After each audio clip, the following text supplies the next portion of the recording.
Haya bui Deshe bera yen nai ni nung din bui mano ang le ko ha fun oya maji khumbar ma nung le nai thau ma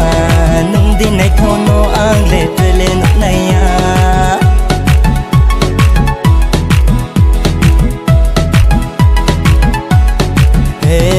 Haya bui Deshe bera yen nai ni nung din bui mano ang le ko ha fun oya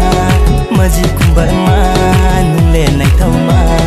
nung din nai thau no ang le trele nok nai ya tini se nung no nok mi broni ba nung uja so ti fero ye ang no nai grade ang le nung no se ham yo ye thang ha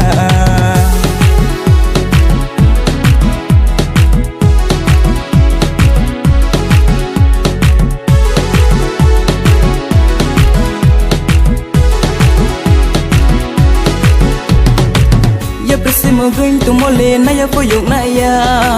Rufen na ito ni bumala chifeo